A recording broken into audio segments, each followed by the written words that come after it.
Salut tout le monde, aujourd'hui on se retrouve sur une vidéo. Donc on est sur Euro Truck Simulator 2 et on va faire un petit trajet de 1000 € je pense. Alors, longueur du trajet vers le haut, c'est bon. Il n'y a pas plus petit. Alors je vais... Ouais, bon on va faire lui. Strasbourg, Mannheim. Je sais pas comment on prononce. Allez go. Alors, je me trompe toujours de sens.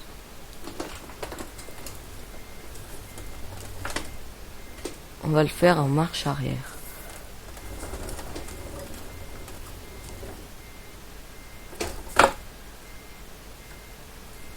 Ça passe. Donc j'utilise un G27 avec un levier de vitesse. Enfin le levier de vitesse du G27. Et je pense que c'est la meilleure configuration avec Euro Truck Simulator.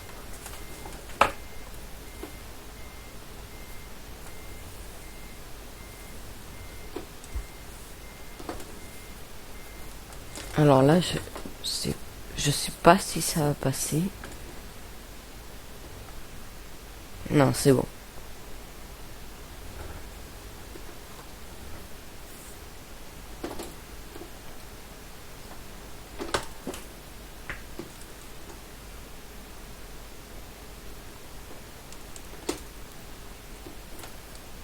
Donc pour me faciliter la vie, j'ai assimilé des boutons, genre au milieu au volant, au milieu entre les trois à gauche, ça fait la fenêtre gauche, et de l'autre côté, ça fait la fenêtre droite.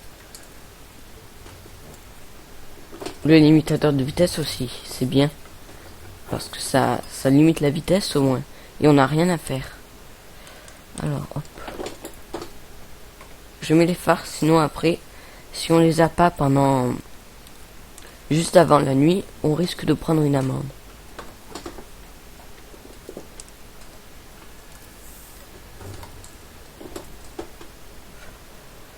Alors cette vidéo c'est un peu pour relancer ma chaîne, parce que la dernière vidéo c'était comment faire pour jouer aux anciens jeux sous Windows 10, par exemple Harry Potter 1, tous les anciens jeux, Crysis aussi j'ai vu. Et il marche plus, donc j'avais réussi à trouver une solution. Et la prochaine fois je vais faire une vidéo sur comment faire pour avoir l'HTC Vive avec un Leap Motion, un téléphone avec gyroscope et un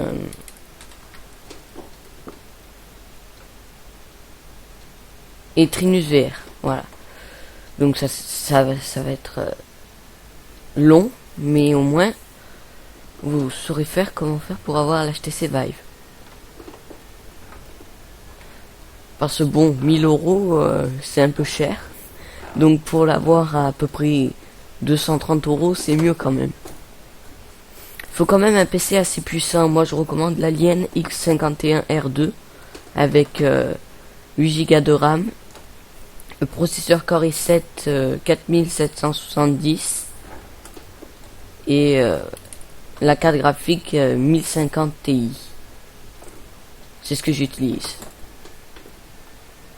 Ça fait tourner assez bien l'HTC Vive quand même.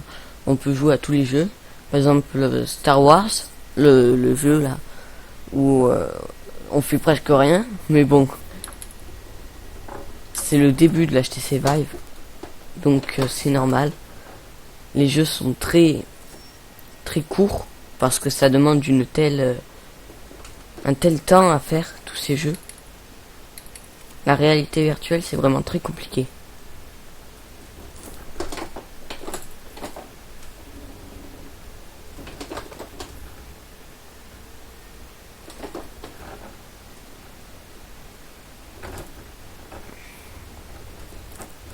Des fois je respecte pas trop les limitations parce que je suis pressé. Et là j'ai la flemme de respecter. Est-ce qu'il y a le... Non. Bah, il faudra que je freine alors.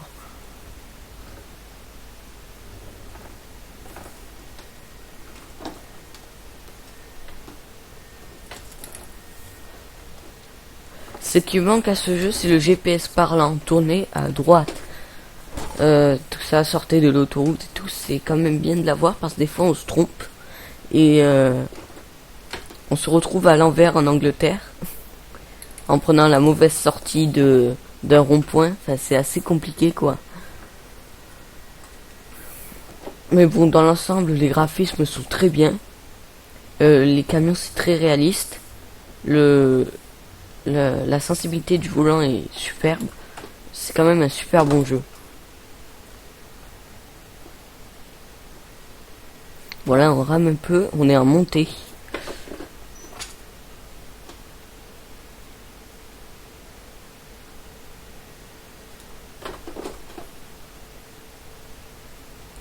C'est bon.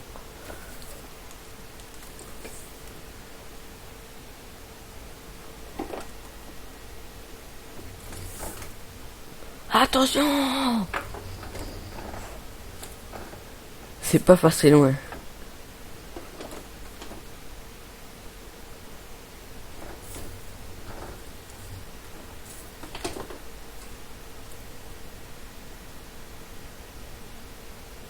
Donc en fait, il y a deux boîtes de vitesse.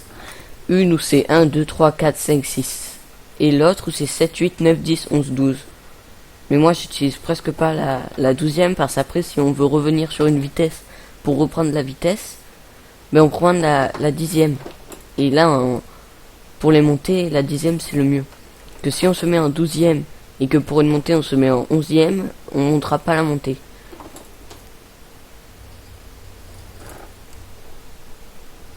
Revenir sur une vitesse, ça fait toujours gagner de la puissance au moteur.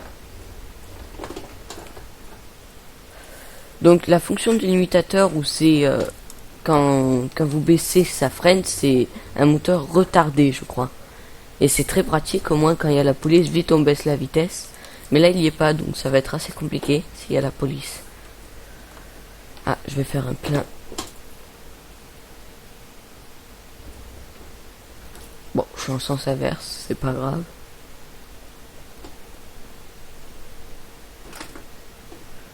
Alors là pareil, j'ai assimilé des boutons, par exemple pour éteindre le moteur, soit on lève l'embrayage, soit on appuie sur commande pouce haut, c'est la croix directionnelle vers le haut. Là on appuie sur le bouton 2, c'est le troisième. Sur le levier de vitesse, tout en bas il y a une rangée de boutons, c'est le troisième. Parce que le premier il est 0, enfin ça fait 0, 1, 2, 3.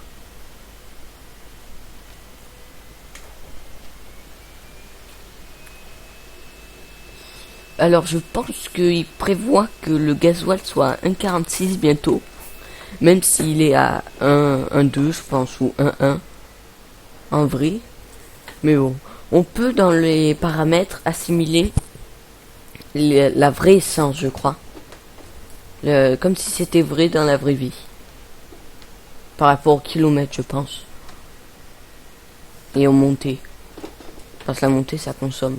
Là on l'a pas, mais sur certains camions on peut voir combien de litres on consomme par heure, je crois.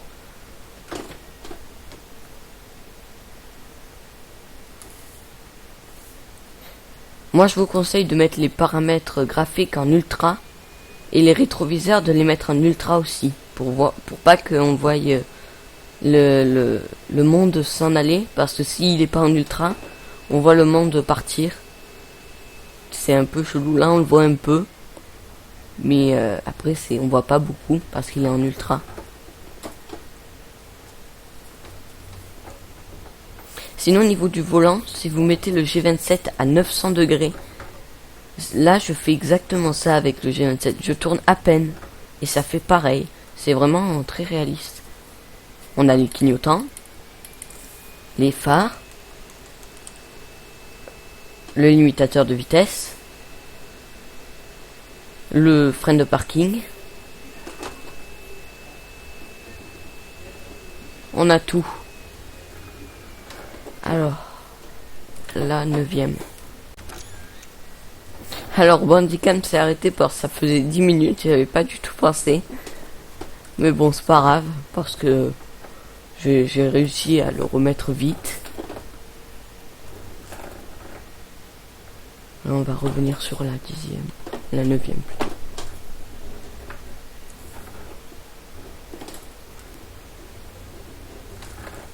Là, on va tourner à gauche pour avoir le point d'interrogation. Je pense que c'est une agence de recrutement, parce qu'il y en a à peu près à tous les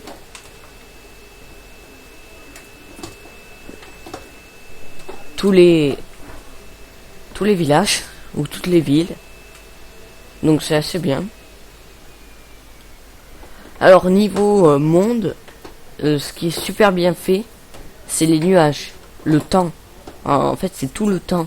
Par exemple, au coucher du soleil, le coucher du soleil est super bien fait et tout. Les immeubles aussi sont plutôt bien faits. Après les arbres, ça va à peu près, mais les feuilles c'est pas trop réaliste. Voilà, je vous l'avais dit, une agence de recrutement.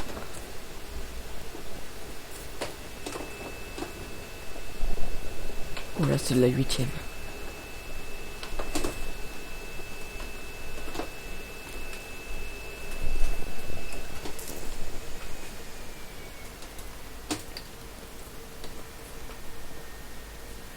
Là, si vous voulez... on est en descente, donc si vous voulez démarrer, soit vous enlevez le frein de parking et vous avancez, soit vous lâchez tout doucement l'embrayage jusqu'à ce que vous avanciez un peu et après vous lâchez. Après moi le démarrage je le fais vite, c'est-à-dire je lâche l'embrayage et je mets sur l'accélérateur. Et normalement ça marche, mais bon, des fois en montée on a besoin de faire vraiment comme si c'était une vraie voiture en fait. Ouais, un vrai camion plutôt. Alors, bouton 2. Ouais, c'est facile. Là, il faut le prendre en marche arrière.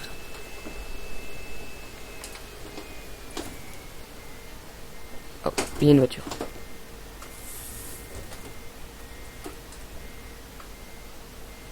Après, il y a du monde. Là, c'est bon, il n'y a plus personne. Là, non, c'est bon. Alors, comment je vais faire?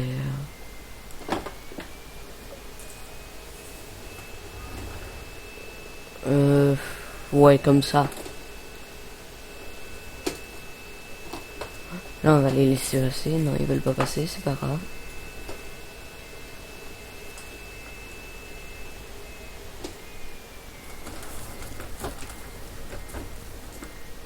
Là, je vais me prendre le mur, je pense.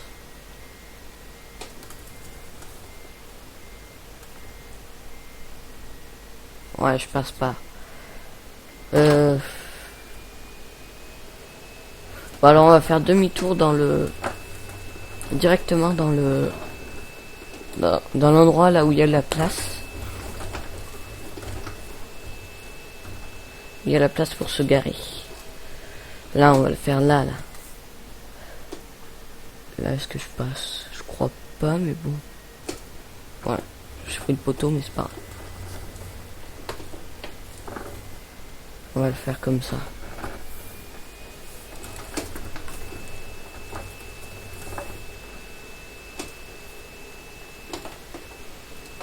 Je suis un peu trop à gauche par rapport à la place.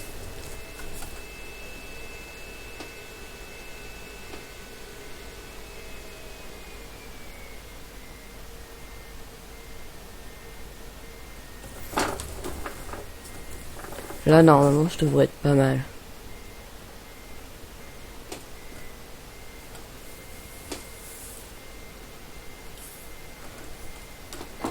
On va accélérer. Attends.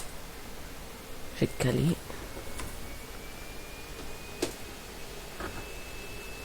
Voilà.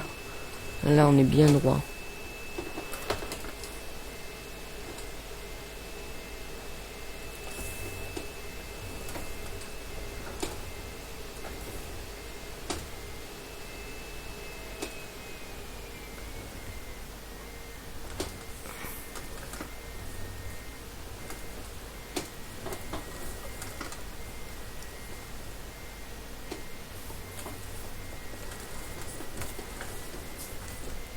truc là.